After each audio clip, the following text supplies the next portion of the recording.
Input tax credit ITC class 1, CA inter 1 GST। हाँ जी, ये word तो आपका सुना सुना है। क्या होता है इनपुट टैक्स क्रेडिट? जो आप माल खरीदते हैं उसके ऊपर टैक्स भरते हैं या सर्विस लेते हैं उस पर टैक्स देते हैं, उसका आपको क्या मिलेगा? Credit, input tax credit. माल बेचोगे तो आउटपुट कलेक्ट करोगे, उसमें से इनपुट क्या कर लेना? एडजस्ट कर लेना, इनपुट एडजस्ट हो जाएगा। आपको पता है जब आप GSTIN नंबर लेते हो, GSTIN का मतलब क्या है? GST रजिस्ट्रेशन करवाते हो तो GSTIN मिलता है। और GST पोर्टल कौन सा है? GST पोर्टल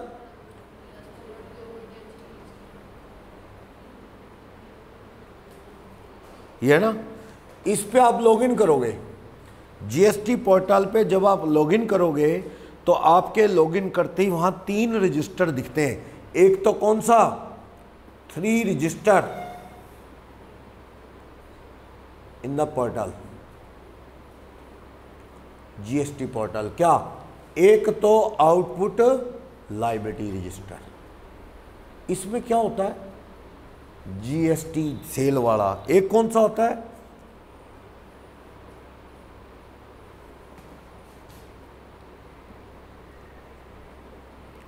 तीसरा कैश रजिस्टर, या लेजर कह लो।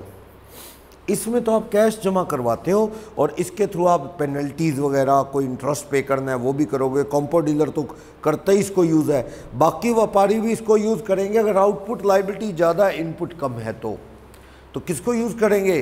कैश लेजर को। इसमें टैक्स आता कैसे है? आउटपुट लायबिलिटी में आप ही बताओगे, इसमें अपने आप आ जाएगा क्या? इसमें आप बताओगे। आप क्या फाइल करोगे? Supplier, when supplier files GSTR1 of all outward supplies। अगर आप GSTR1 फाइल करोगे आउटवर्ड सप्लाई की, उससे आएगा आउटपुट में। आप ही कह रहे हो ना मैंने ये बेचा ये बेचा, वही GSTR1 के बेस पे ही आउटपुट लायबिलिटी में बैलेंस आ जाएगा। GSTR1 कौन भरेगा? आप। इसलिए GSTR1 गलत भरी तो भी आप ही जिम्मेवार हो। सरकार तो क्रॉस वेरीफाई कभी कभार करती है, सेल्फ असेसमेंट है। आपको देखना है मेरी कितनी आउटवर्ड सप्लाई है, कितने टैक्स वाली। कल को टैक्स कम वसूल लिया तो भी आप जिम्मेवार। सरकार नहीं देख रही सही है कि नहीं, सरकार तो एक्शन ही लेगी कल को। इनकम टैक्स की रिटर्न भी आप ही भर रहे हो, आप ही डिडक्शन लेते हो, सेल्फ असेसमेंट है। कल को गलत हुआ तो सरकार तो एक्शन लेगी, नहीं आती तो भरवा ले किसी से।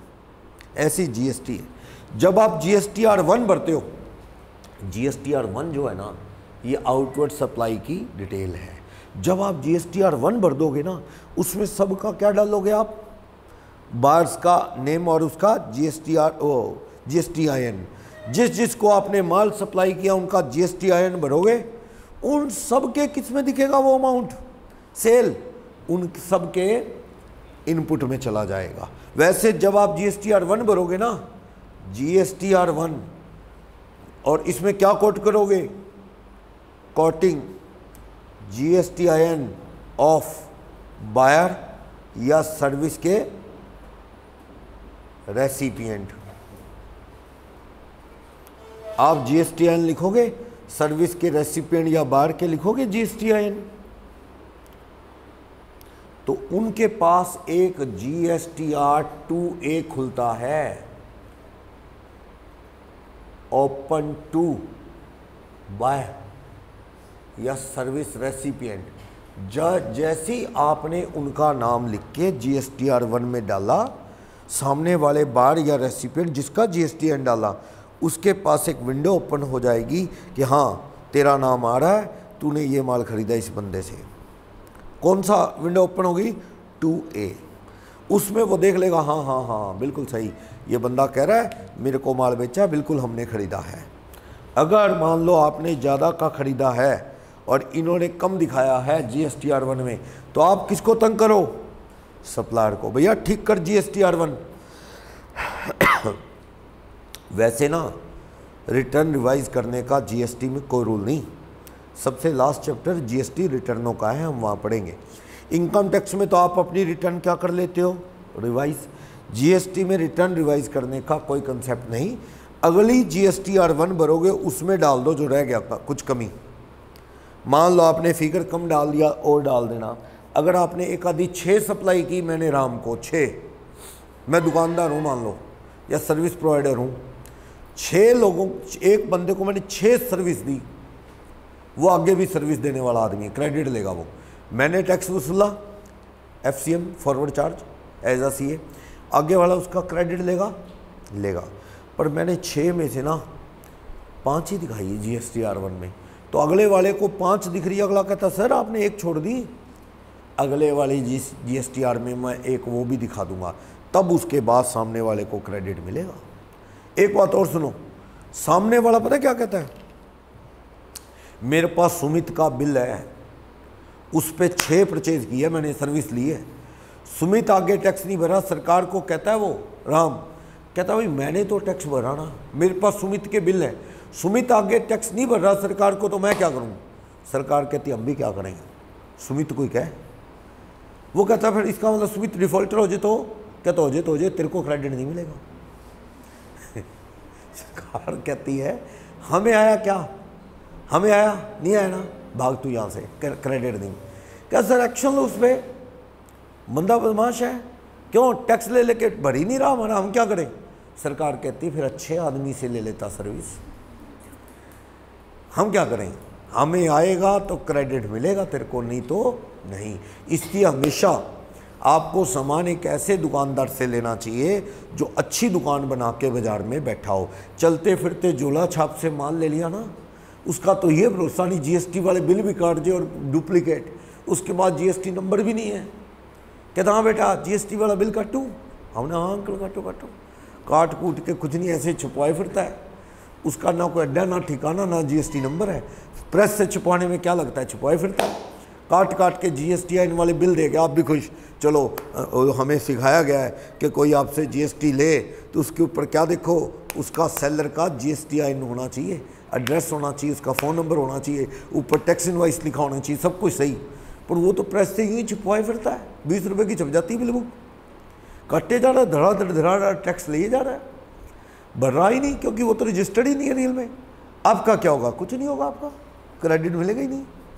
आपको हमने तो दिया, कहता सरकार कहते हम क्या करें, ये झोला छाप ढूंढे, मिलेगा भी नहीं कहीं, मिलेगा वो कहीं, अगली बार नए नाम से काटेगा।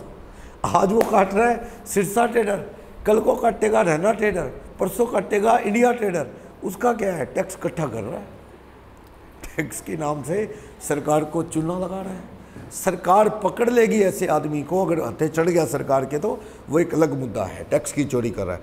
पर आपका कुछ नहीं होगा, आपका टैक्स जो है गया।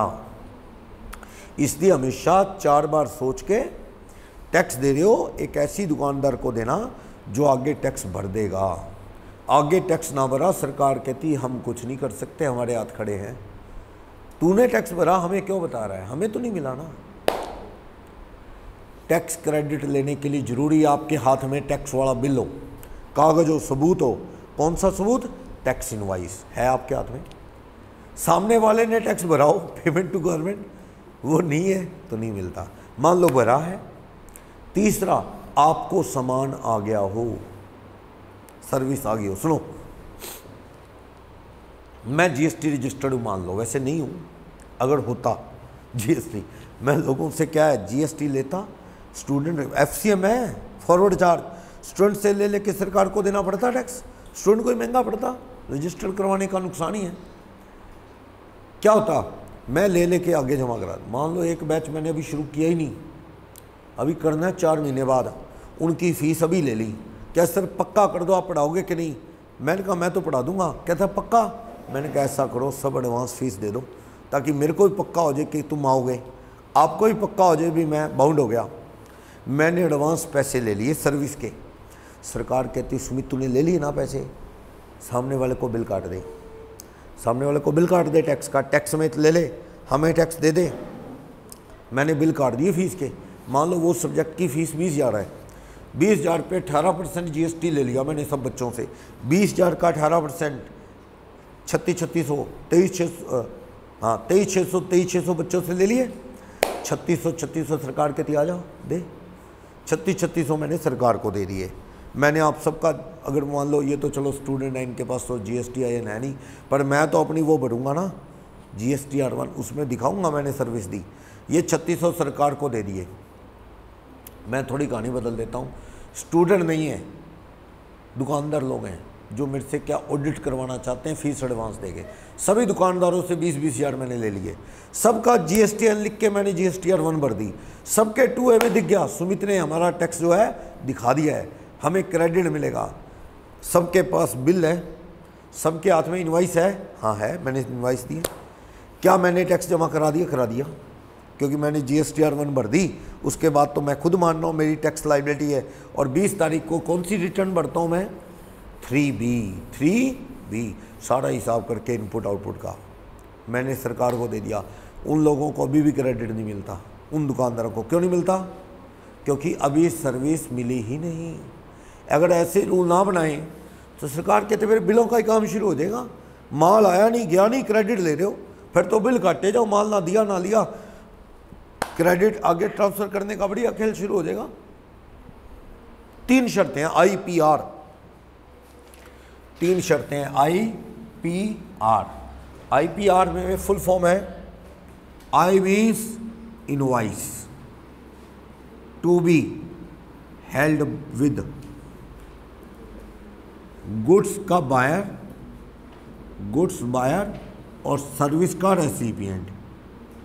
रेसिपिएंट के कंट्रोल में क्या होना चाहिए? Bill. P payment of tax collected by seller,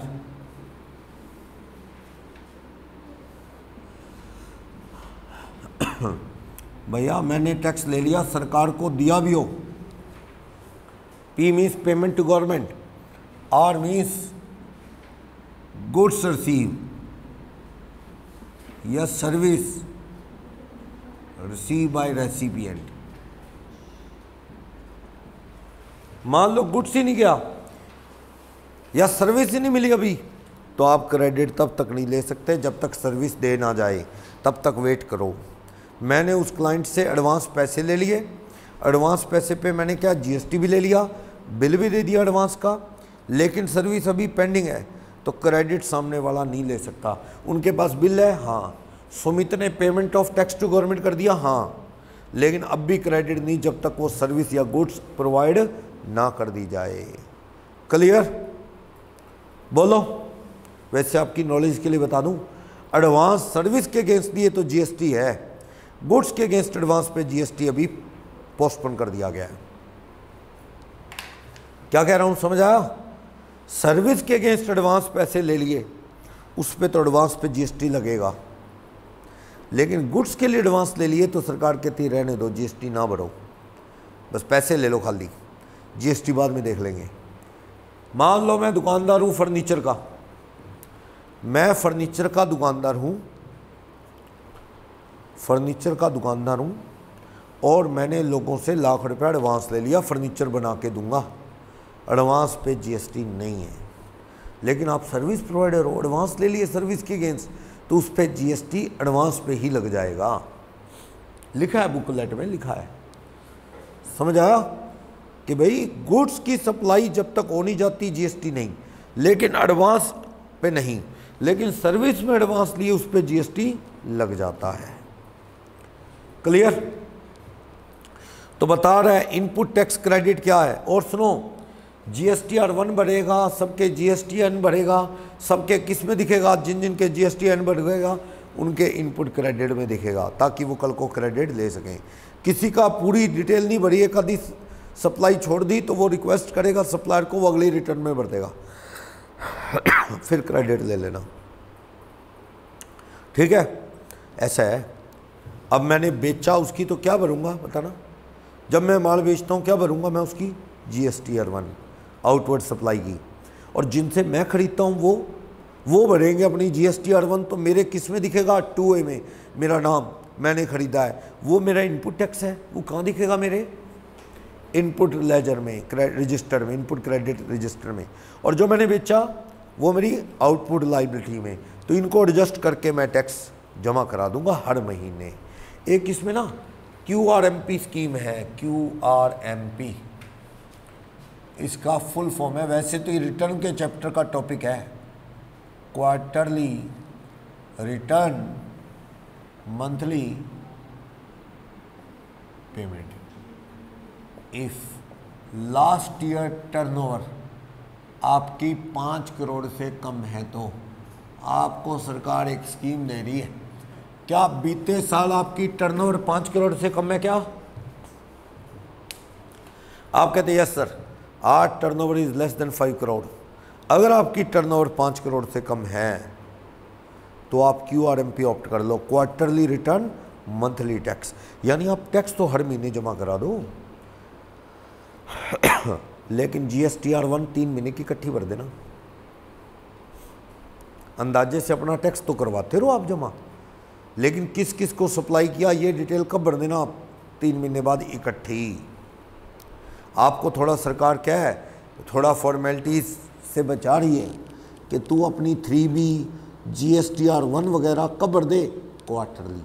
लेकिन जो भी तू सप्लाई कर रहा है उस पर अंदाजे से जो टैक्स बनता है हर महीने जमा करा दे। 3 महीने बाद कम ज़्यादा देख लेंगे, बढ़वा लेंगे। समझे? आप अपनी रिटर्न क्वार्टरली जमा करा दो, लेकिन टैक्स क्या है? मंथली पे कर दो। सरकार को तो टैक्स से मतलब है ना, सरकार कहती है टैक्स आना चाहिए भाई। कॉम्पो डीलर को क्या कह दिया? तो GSTR4 एनुअली भर ले 30 अप्रैल तक। भैया पर टैक्स क्वार्टरली दे दे यार, टैक्स भी हम बाद में लेंगे। टैक्स क्वार्टरली 18 तारीख को हर बार CMP 08 पे था ना। QRMP पता लगा। और अगर आपने QRMP ऑप्ट कर ली, क्वार्टरली GSTR1 बंद है, क्वार्टरली क्या भर देना आप? 3B। और आपको रिटर्न भरने की लास्ट डेट नॉर्मली 11 तारीख दे दी जाती, कभी कभार 13 भी GSTR1 के लिए। वैसे तो 10 तारीख लिखा हुआ है लॉ में, पर अक्सर ये डेट 11 या 13 दे दी जाती है। और रिटर्न भरने के लिए 3B 22-24। वैसे लॉ में क्या लिखा है? 20। अक्सर वो 22-24 ताकि भीड़ एक साथ ना हो लास्ट डेट वाली। ऐसा कौन ऑप्ट कर सकता है QRMP? अगर टर्नओवर 5 करोड़ से ज़्यादा नहीं है पिछले साल। तो अगर 5 करोड़ से ज़्यादा है तो monthly return, monthly payment of tax होगा। एज यूजुअल मंथली टैक्स जमा करवाओ, मंथली GSTR1 3B जमा कराओ। सही है? वैसे ना 3B मंथली है, चलो आप नहीं ऑप्ट करना चाहते QRMP, मंथली रिटर्न में भरते हो, मंथली टैक्स जमा करते हो, तो 1 आप भरोगे आउटपुट लायबिलिटी में आएगा। लोगों से खरीदा वो भरेंगे, आपका GSTR लिख के वो क्रेडिट लेजर में आएगा। 3B में आप हिसाब कर दो बस, ये मेरा आउटपुट है, ये मेरा इनपुट, एडजस्ट कर लो। इनपुट आउटपुट कैसे एडजस्ट होते हैं? सेक्शन 49 बताता है कैसे होते हैं। मैंने जब GST शुरू किया था तभी बता दिया था। Section 49 adjustment of input taxes, ये मैंने आपको बता दिया था, याद होगा आपको। क्या बताया था? आउटपुट CGST में पहले क्या एडजस्ट करोगे? आउटपुट CGST भरना है, पहले क्या एडजस्ट करोगे? क्या? इनपुट IGST एडजस्ट करोगे। फिर अगर बचा तो क्या एडजस्ट करोगे? इनपुट। अगर कुछ बचा तो टैक्स पेबल हो जाएगा, आप CGST पेबल आ जाएगा। अगर अभी भी कुछ फालतू है तो कहाँ से जमा करवाओगे? ये वाला कैश रजिस्टर से, कैश लेजर से। भैया आपका CGST 2 लाख है, इनपुट IGST उड़ा दो। पहले IGST उड़ा दिया, फिर भी बढ़ा है, इनपुट CGST उड़ा दो, फिर भी बढ़ा है, कैश रजिस्टर से जमा होगा। ये IGST चाहते हैं ख़त्म हो जाए पहले, क्योंकि IGST ऐसा है वो CGST में भी कट जाता है और SGST, इसलिए IGST का खेल तमाम करो क्योंकि वो आपस में होने नहीं एडजस्ट। CGST SGST आपस में एडजस्ट होने नहीं, इसलिए IGST खतरनाक चीज़ है। सरकार को लगता है ये CGST भी उड़ा सकता है और SGST भी, इसलिए IGST को ख़त्म कर दो। और आउटपुट SGST देना आपने। क्या एडजस्ट होगा पहले? IGST है तो कर लो, वरना क्या इनपुट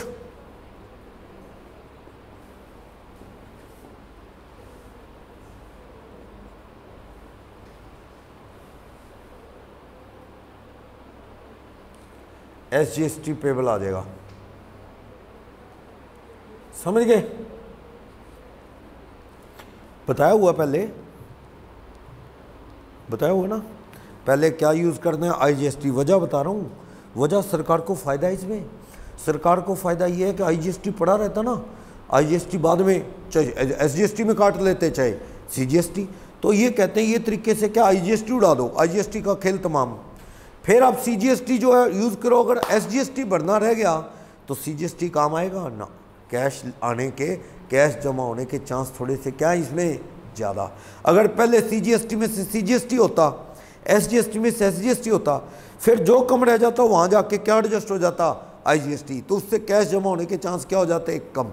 सरकार चाहती कैश जितना ज़्यादा जमा हो जाए हमें उतना फ़ायदा है। क्लियर? बोलो। तो पहले क्या ख़त्म करना है IGST। हाँ, आउटपुट IGST हो तो, आउटपुट IGST हो तो पहले क्या करोगे?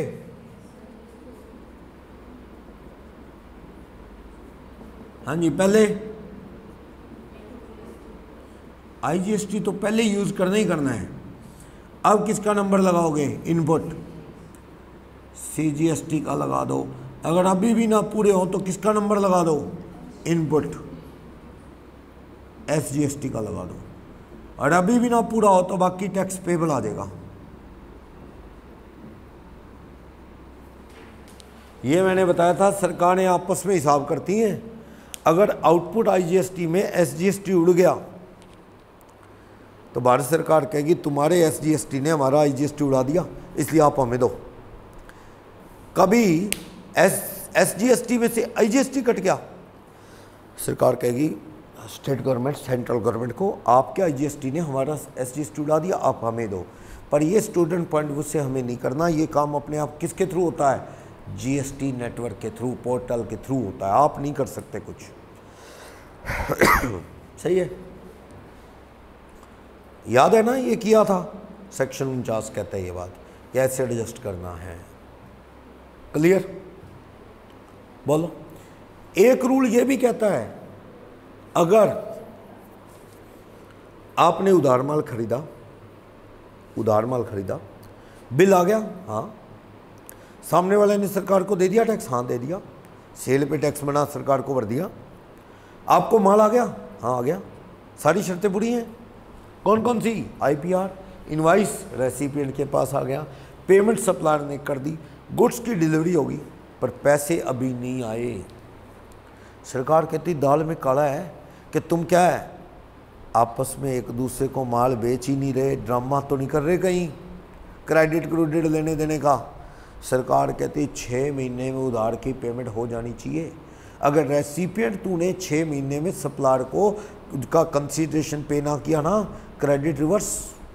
क्या सर ये क्या बात होगी? हमारा आपसी मामला है। ये तो आपसी उपसी कुछ नहीं, तुम क्या करते हो, ड्रामा करते हो। इस बंदे का आउटपुट टैक्स ज़्यादा बन रहा था, हम बता देते हैं क्या कहानी है। सरकार कहती जिस बायर है ना, जो इस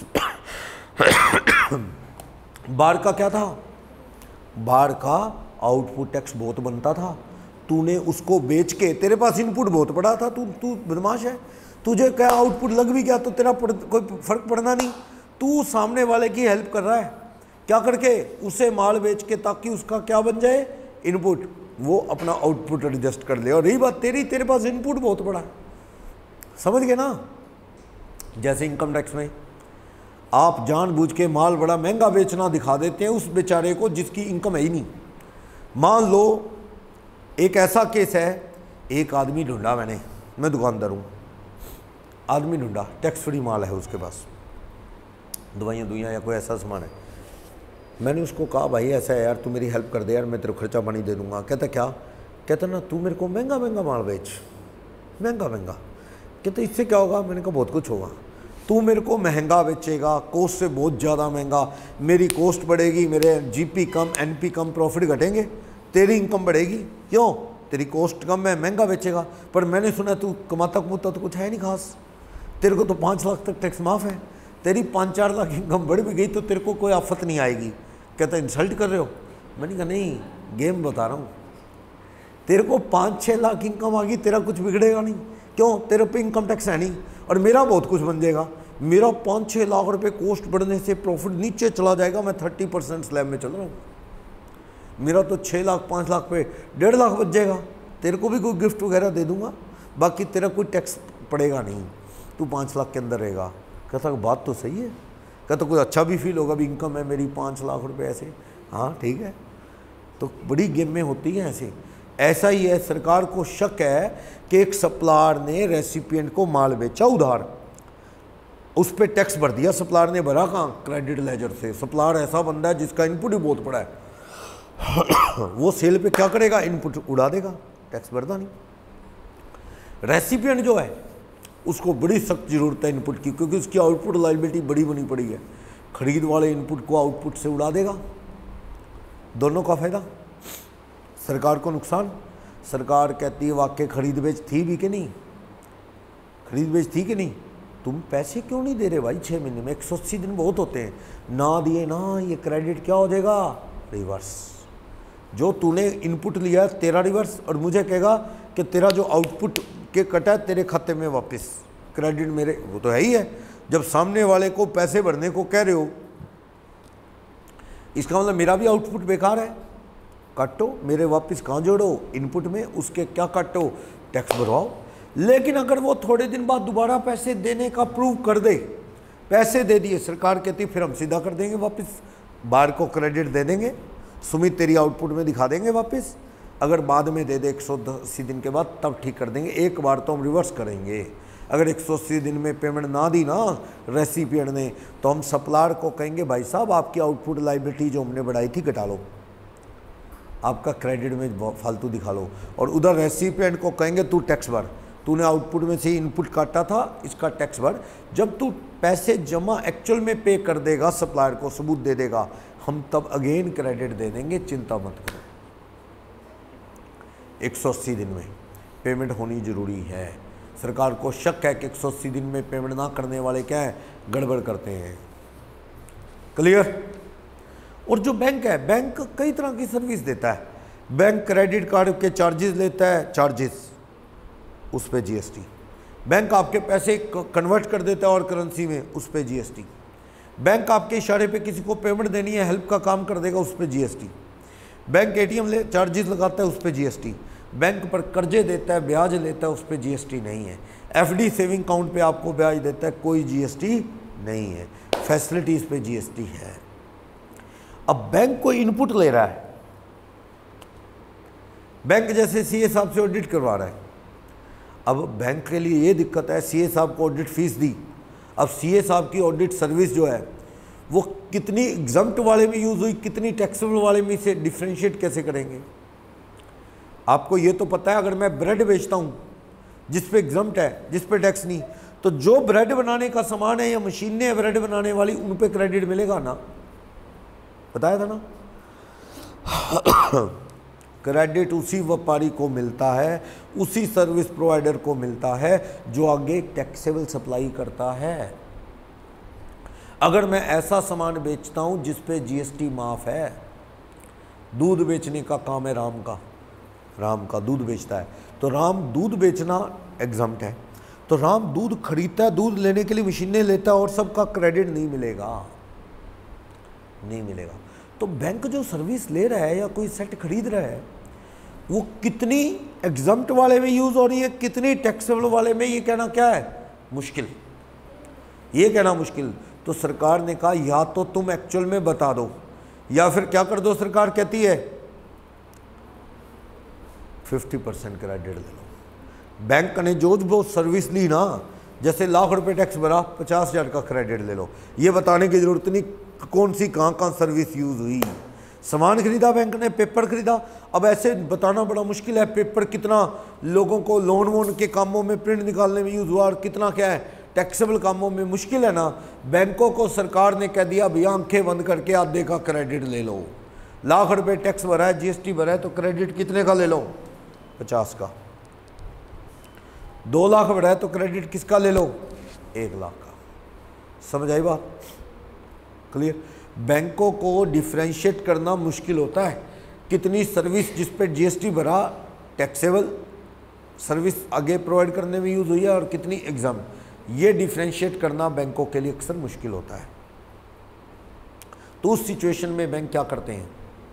50% क्रेडिट दे सकते हैं। बैंक से सीधा ऑप्शन दे दिया बैंक को, बताने पूछने की जरूरत नहीं है।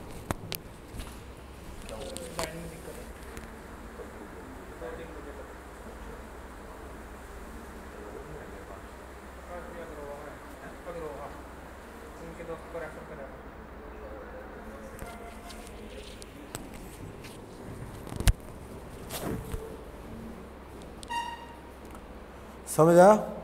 बैंकों को 50% का ऑप्शन दिया है। चलो पेज नंबर 8 पे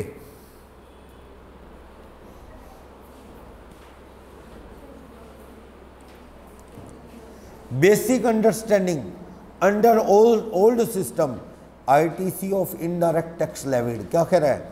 under old system ITC indirect tax का लेविड होगा। कैसे? पुराने में तो सैनवेट क्रेडिट मिलता था, वैट का लगता था। वैट में पंगे क्या थे ये आपको शुरू से मैंने बताया, क्यों सबज्यूम किया? पहले पंगा था वैट में से वैट कटेगा, सर्विस टैक्स नहीं, क्योंकि सर्विस टैक्स भारत सरकार का था, वैट किसका था? स्टेट का। और एक्साइज नहीं कटता था, एक्साइज सेंट्रल गवर्नमेंट का था, वैट किसका? स्टेट का। आपस में यूं ही लड़ते रहते थे। जब जीएसटी आया तो ये पंगा खत्म हो गया। जीएसटी इंटर स्टेट सप्लाई वाला हो चाहे लोकल वाला, आपस में एडजस्ट हो जाता है। पर वो बात अलग है, चलो सीजीएसटी एसजीएसटी आपस में नहीं होते, पर आईजीएसटी सीजीएसटी एसजीएसटी आपस में होते हैं। अब स्टेट के बाहर बेचो, लोकल बेचो, क्रेडिट का चांस तो एडजस्ट होने का पहले होता ही नहीं था। इंटर स्टेट परचेज करते थे तो क्या लगता था? पुराने टाइम में जब वैट एक्साइज होते थे, सर्विस टैक्स होते थे, दूसरी स्टेट से माल खरीदते थे तो दूसरी स्टेट वाला व्यापारी हम पे क्या लगाता था? एक टैक्स लगाता था, उसका नाम था सीएसटी, सेंट्रल सेल टैक्स, और वो पार्ट ऑफ कॉस्ट ही बनाना पड़ता था। मैंने बठिंडा से माल खरीदा, हरियाणा सरकार कहती क्यों बठिंडा वालों की जेब गर्म करके आया, हम क्यों काटेंगे हरियाणा में तेरे आउटपुट में से? क्या जेब तू गर्म करता है किनकी?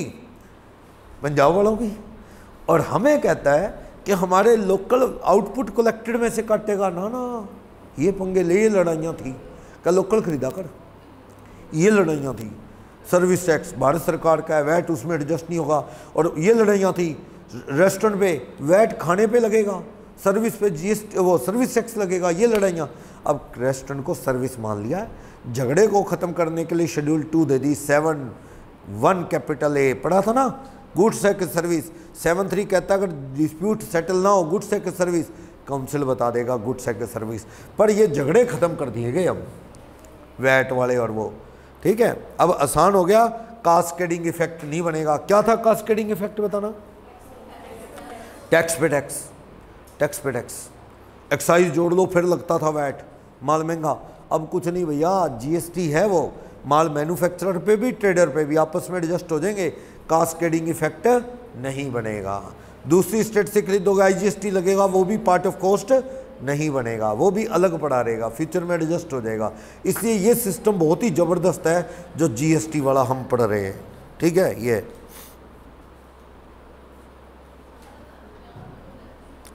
फोर्थ पॉइंट कह रहा है, कहता है जीएसटी ने फ्री हैंड दे दिया, हर चीज का क्रेडिट गुड्स वाला सर्विस से हो जाएगा। हाँ हो जाएगा, क्या दिक्कत है? मान लो मैंने, सुनो, मैंने, आप बताना मुझे क्रेडिट मिलेगा नहीं, मैं रजिस्टर्ड डीलर हूँ, सीए हूँ, मैंने रजिस्ट्रेशन करवा रखा है। देखना क्या केस हुआ। मैंने अपने ब्रदर से कोई सर्विस ले ली, वो वकील है, और मुझे ना क्या कोई डॉक्यूमेंट स्टडी करने हैं मुझे, मतलब जैसे मान लो बैंक ऑडिट पे जाता हूँ, किसी की रिपोर्ट देनी है कि हाँ इसको लोन दे दे ना दे दे, मुझे डॉक्यूमेंट पढ़ने में दिक्कत आ रही है क्योंकि वो लीगल पर पॉइंट ऑफ व्यू से सही है कि नहीं। मैंने किसी वकील से सर्विस ले ली, कि वकील साहब यार आप हेल्प करो, ये डॉक्यूमेंट मेरे पास आते हैं, मैं आपको दूंगा, आप पढ़ के बताओ भी ये लीगली सही है, डॉक्यूमेंट सही है ना, मैं ऑडिट में मुझे ज़रूरत पड़ती है। वकील साहब कहते हैं जी मैं कर लूँगा, लाख रुपये लूँगा, सारे डॉक्यूमेंट मैं बता दूंगा आपको कैसे कैसे करने, मेरा स्टाफ बता देगा, लाख रुपये आपसे लूँगा। मैंने वकील को लाख रुपये दिया तो क्या हुआ? जीएसटी लगेगा कि नहीं लगेगा बोलो? वकील ने मुझसे लाख रुपए ले लिए, मैंने बिजनेस से रिलेटेड वकील, पर्सनल केस नहीं लड़ रहा मेरा वकील, ये मैंने बिजनेस से रिलेटेड, आरसीएम लगेगा, टैक्स बिजनेस एंटिटी देगा, टैक्स मैं दूंगा उस लाख रुपए पे 18%, 18,000 मैंने भर दिया। अब मैंने वो जो वकील साहब से सर्विस ली थी, वकील साहब से, अब मैं आगे उस सर्विस को यूज़ करके मैं आगे बैंकों की ऑडिट कर रहा हूँ।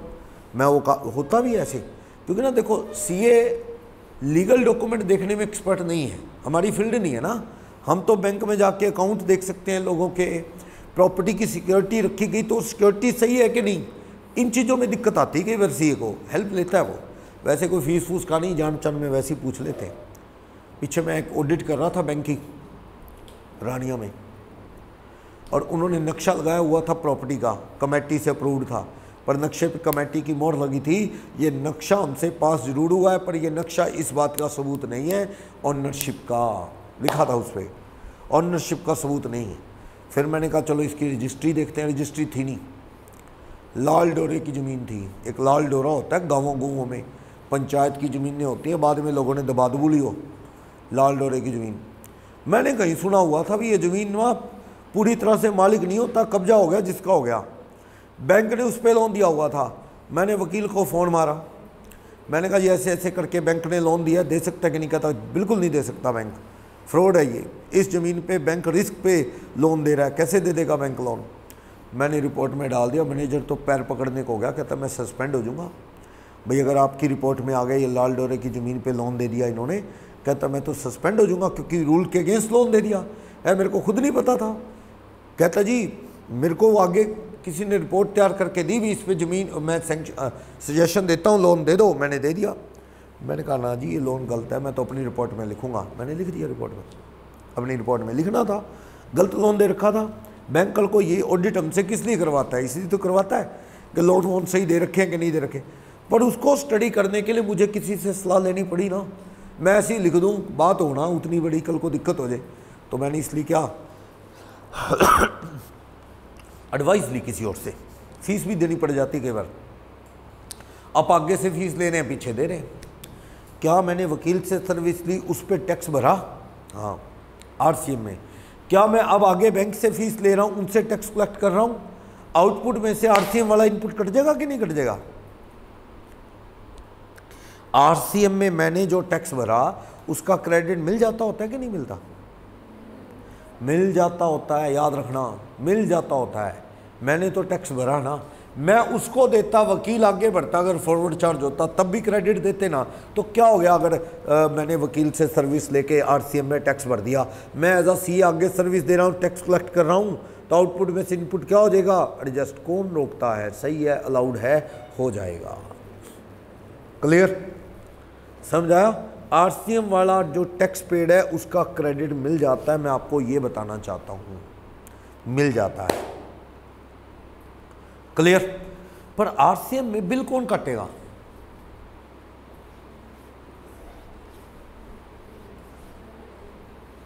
बिल तो कटना ही नहीं, वो तो रजिस्टर्ड ही नहीं है वकील साहब। वकील साहब तो अपनी पेमेंट की रिसीट दे देंगे आपको, हाँ भाई मैंने सुमित से पेमेंट ली, उस पेमेंट वोचर के बेस पे ही मुझे तो क्रेडिट मिल जाएगा, क्योंकि मैं इशू करूंगा भाई हाँ मैंने इतना टैक्स सरकार को भरा। वकील कहता आप भरते रहो, मेरे को क्यों बताया? भरते रहो, वकील ने क्या लेना है? मैंने तो भरा ना आरसीएम, पेमेंट वोचर के दम पे ही मैं आरसीएम टैक्स भर लूँगा और क्रेडिट ले लूँगा।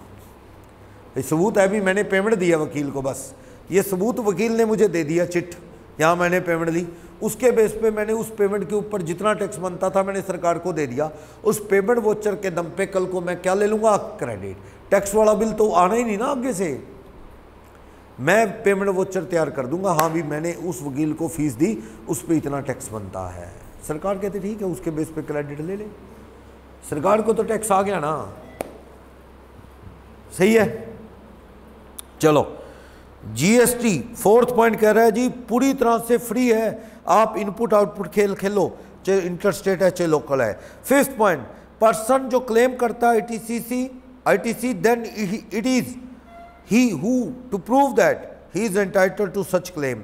हाँ, प्रूव करना है कि तुझे क्लेम मिलेगा, यानी तुझे जस्टिफाई करना है कि मैं आईटीसी ले सकता हूँ, तो तू सबूत दे किससे माल खरीदा, उस बंदे ने क्या तुझको आउटपुट सप्लाई की जीएसटीआर 1 भर दी, तेरा आ गया ना उसमें नाम, तो ही तेरे को क्रेडिट मिलेगा। और गुड्स की सप्लाई हो जाए, अगर मान लो बिल कट गया, टैक्स जमा हो गया, पर आपको माल नहीं आया, तो भी क्रेडिट आप नहीं ले सकते। आपको सबूत देने, 155 सेक्शन कहता है आपको सबूत देने हैं कि आपको आईटीसी मिलेगा, ये चीज है। 6, आईटीसी एलिजिबल है only when it is credit to electronic credit ledger. मैंने बताया ना, इलेक्ट्रॉनिक क्रेडिट लेजर, ये क्रेडिट लेजर इनपुट लेजर है, इलेक्ट्रॉनिक क्रेडिट लेजर क्या है, ये वही है जो आपको सप्लाई करेगा, वो क्या बढ़ेगा, जीएसटीआर 1, तो आपके क्रेडिट लेजर में अमाउंट रिफ्लेक्ट करेगा और आपको क्रेडिट मिलेगा। आगे कह रहे हैं electronic credit ledger is the ITC ledger in electronic form, ये मेंटेन होता है कॉमन पोर्टल पे।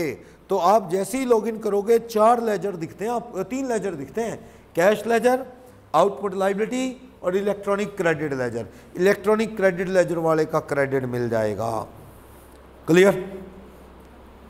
और कहता है ITC can be use for GST liability as specified in section 49(4). ये मैंने बताया था ना, सेक्शन 49 क्या कहता है, यही कि सीजीएसटी या एसजीएसटी आउटपुट में से पहले क्या उड़ा दो, IGST, then after CGST SGST, बताया था ना, वो चीज।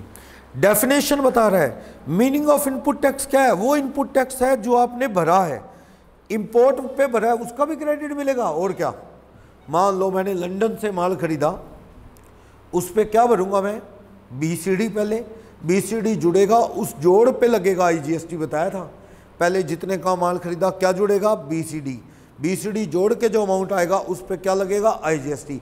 अब मैं उस माल को लोकल इंडिया में बेचूंगा तो आगे से क्या कलेक्ट करूंगा, आउटपुट आईजीएसटी, सीजीएसटी, एसजीएसटी। क्या मैंने जो लंदन वालों को से माल खरीदा तो सरकार को उस पर क्या दिया, आरसीएम में आईजीएसटी दिया ना, क्या वो आईजीएसटी एडजस्ट हो जाएगा, क्यों नहीं होगा, बिल्कुल होगा। आरसीएम में मैंने आईजीएसटी भरा ना इंपोर्ट पे, वो भी एडजस्ट हो जाएगा, बिल्कुल हो जाएगा, हो जाएगा। आरसीएम में टैक्स भरा, वो भी हो जाएगा, हाँ। टैक्स पेबल अंडर आरसीएम बताया ना अभी, वकील वाला केस, क्यों नहीं मिलेगा, क्रेडिट मिलेगा। आप इसमें एक लाइन लिखना, टैक्स पेबल अंडर आरसीएम के आगे लिख लो, GST paid under RCM by recipient, GST paid under RCM by recipient is also creditable. GST paid under RCM by recipient, GST paid under RCM by recipient is also creditable. GST paid under RCM by recipient is also creditable. Recipient can avail the benefit of it. Recipient can avail the benefit of it. समझ गए? दोबारा सुन लो, GST paid under RCM by recipient is also creditable, comma, recipient can avail the benefit of it, recipient can avail the benefit of it, यानी RCM में जो recipient tax भरता है उसका भी क्या मिलता है, क्रेडिट। नीचे पढ़ो सेक्शन 2 क्लॉज 56, सेक्शन ये जरूरी नहीं है। आईटीसी का मतलब क्या है, इनपुट टैक्स से मतलब है जो आपने इनपुट भरा, किस पे भरा इनपुट, गुड्स पे या कैपिटल गुड्स। याद रखना, गुड्स और कैपिटल गुड्स या रेसिपिएंट ऑफ सर्विस हो आप, पर ये सब चीज़ें फर्दरेंस ऑफ बिजनेस होनी चाहिए। अगर मैं वो सामान खरीद रहा हूँ, मेरी दुकान या मेरे ऑफिस से रिलेटेड है, उस पर क्रेडिट मिलेगा। मैं घर का कोई सामान खरीद रहा हूँ, फ्रिज खरीद रहा हूँ घर में, उसको दिखा दिया दुकान के नाम बिल, ऐसे करते हैं लोग। फ्रिज जो है ना लगाना है घर में, उसका बिल किसके नाम ले लेते हैं, दुकान के, दिखा देते हैं दुकान के लिए खरीदा है, उस पर क्या ले लेते हैं, क्रेडिट। ये टैक्स की चोरी है, करना नहीं चाहिए ऐसे। एसी खरीदा घर के लिए, बिल किसके नाम ले लिया, दुकान के, उसका क्या ले लेते हैं, क्रेडिट। गलत है, ये नहीं करना चाहिए ऐसा। फर्दरेंस ऑफ बिजनेस के लिए जो कैपिटल असेट्स या इनपुट गुड्स या इनपुट सर्विस ली उसका क्रेडिट लेना चाहिए, पर्सनल वालों का नहीं। सही है। चलो, मीनिंग ऑफ इनपुट, इनपुट का मतलब कैपिटल गुड्स के अलावा जो रॉ मटेरियल वगैरह या परचेज सामान का करते हो, किस लिए, किसी सामान खरीदते हो, फॉर फर्दरेंस ऑफ बिजनेस, उसका क्रेडिट मिलेगा इनपुट। और मीनिंग ऑफ इनपुट सर्विस, वो सर्विस जो ले रहे हो, क्यों ले रहे हो, हाँ जी सर्विस क्यों ले रहे हो, फॉर फर्दरेंस ऑफ बिजनेस, उसका क्रेडिट। मैंने आपको बताया था कि एक दुकानदार अगर अपनी कटिंग करवाता है, हेयर ड्रेसर ने जीएसटी लगा दिया, क्या दुकानदार को उसका क्रेडिट मिलेगा? नहीं। दुकानदार किसी रेस्टोरेंट में चला गया, OHM वाले में ही चला गया मान लो, उन्होंने जीएसटी लगा दिया तो क्रेडिट मिलेगा? नहीं। और बिजनेस यूज के लिए कार है उस पर भी नहीं। इसमें ना सेक्शन 17(5) आएगा, ब्लॉक्ड क्रेडिट, ब्लॉक्ड क्रेडिट आगे आएगा 17(5), ब्लॉक्ड क्रेडिट। इन चीज़ों का नहीं मिलेगा। खाना खाया प्रोपाइटर ने कहीं, प्रोपाइटर ने कटिंग करवा ली, प्रोपाइटर ने ड्रेस खरीदी उस पर जीएसटी लग गया, क्या उनका क्रेडिट मिलेगा? जूते खरीदे उस पर जीएसटी लग गया, कोई क्रेडिट नहीं मिलेगा। हेयर ड्रेसर को दे दिए प्रोपाइटर ने, नहीं मिलेगा। कैपिटल गुड्स में कार ले ली दुकान के लिए, जो दुकान के लिए, दुकान पे इधर उधर आने जाने के लिए तो भी नहीं। हाँ, दुकान के लिए कमर्शियल व्हीकल खरीदा, माल ढोने वाला, क्रेडिट मिल जाएगा।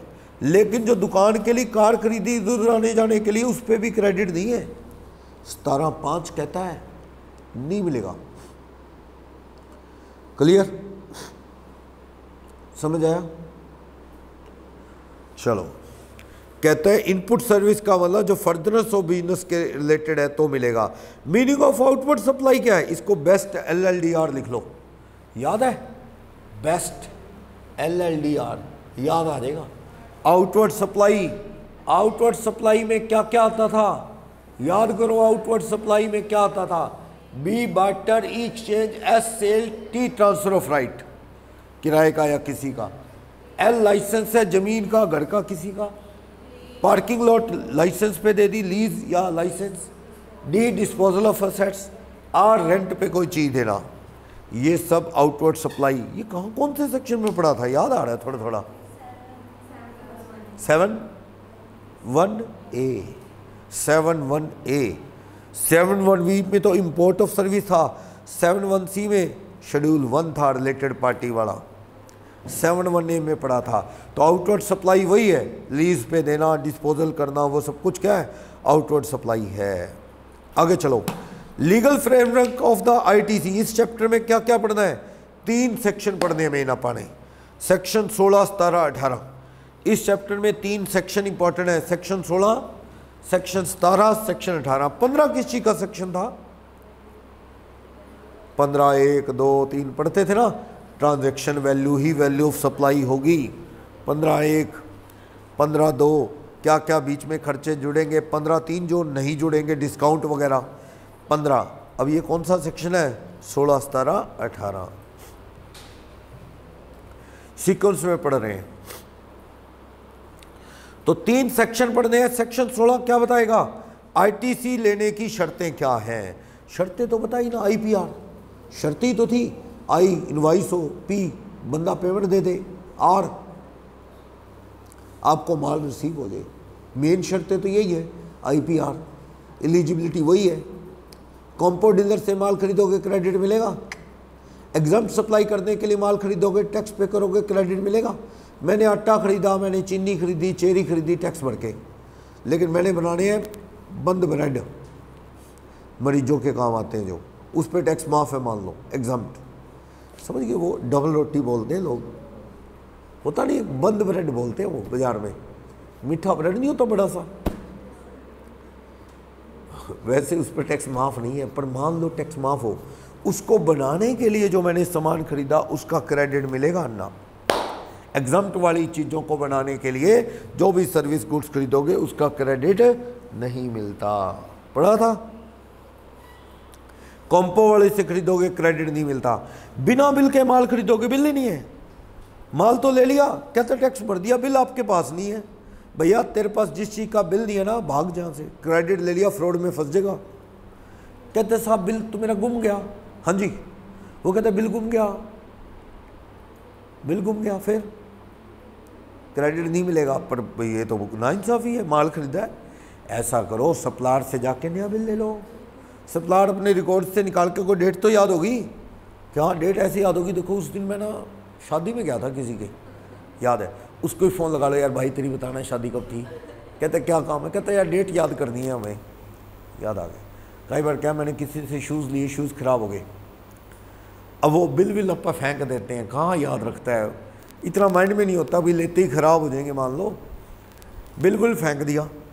अब वो दुकान वाले को कहा, वो कहते जी डेट तो बताओ, डेट बताओ कब लिया था। अब वो डेट जो है कब लिया था वो याद नहीं, पर याद था हमें कि हाँ एक उस दिन ना जब लिया था, एक अगले दिन पार्टी थी कोई, तो ढूंढो वो पार्टी की डेट का मैसेज आया हुआ था, तो पता ऐसे डुप्लीकेट कॉपी ले आओ फोटोस्टेट करके, वहाँ से मिल जाएगा। तो आपके पोजेशन में बिल होना चाहिए, सामने वाले ने टैक्स भरा होना चाहिए और आपको माल आ गया हो तो क्रेडिट मिल जाएगा। चलो एलिजिबिलिटी सेक्शन 16 बता देगा। 17 क्या कहता है, क्रेडिट को पोर्शन करो। अब पोर्शन पता है कैसे कह रहा है, अब पोर्शन ऐसे करो, मान लो जो कैपिटल गुड्स खरीदी उससे ब्रेड भी बना रहे हो और बिस्किट भी बना रहे हो। ब्रेड टैक्सेबल नहीं है और बिस्किट टैक्सेबल है, पंगा पड़ गया ये तो। जो आपने आटा खरीदा, चेरी खरीदी, चॉकलेट फ्लेवर लिया, चीनी खरीदी, उन पे टैक्स भरा है। अब इस सारे सामान से ब्रेड बनेगी तो उसका क्रेडिट नहीं, इस सारे सामान से बिस्किट बनेंगे तो उसका क्रेडिट मिलेगा। तो प्रपोर्शनेट करना पड़ेगा ना, कितना रॉ मटेरियल, कितनी चेरी और वो किस में यूज़ हुई, ब्रेड में, उसका क्रेडिट नहीं मिलेगा, बिस्किट में क्रेडिट मिलेगा। ऐसी कैपिटल गुड्स में पंगा है, जो मशीनें हैं वो दोनों बना रही हैं, जो वो भट्ठी खरीदी है उससे बिस्किट भी बन रहा है और ब्रेड भी, तो उसका क्रेडिट कैसे मिले, पंगा ही हो गया ना ये तो, कि भैया कुछ टैक्सेबल में यूज़ हो रहा है वो मशीन, कुछ एग्जाम्प्ट में। और 17.5 का ब्लॉक क्रेडिट बता रहा था ना मैं अभी कौन सा क्रेडिट ब्लॉक है। नेक्स्ट 18 सेक्शन आईटीसी के रिगार्डिंग कुछ स्पेशल सर्कमस्टेंसेस है, वो मैं बात कर लूँगा। बाकी यहाँ ना 36 से 44 तक के रूल हैं, रूल हैं ये 3 सेक्शन है, 16, 17, 18 और काफ़ी सारे रूल हैं। रूल 36 डॉक्यूमेंट्री रिक्वायरमेंट का, 37 रिवर्सल ऑफ आईटीसी और नॉन पेमेंट ऑफ कंसीडरेशन, ये सारे रूल हैं। तो ये रूल प्लस 3 सेक्शन मिलके ये चैप्टर चलेगा, ठीक है। तो अपने एग्ज़ाम पॉइंट ऑफ व्यू से अच्छी वेटेज है इस चैप्टर की, इनपुट टैक्स क्रेडिट की। फिर टाइम ऑफ सप्लाई है, उसके बाद तो ख़त्म सा लगता है ये। इस बुकलेट में काफ़ी पेज तो वो है रिवीजन के लिए, क्वेश्चंस लगाए एंड में, अपने पेज सिलेबस के अकॉर्डिंग इस बुकलेट में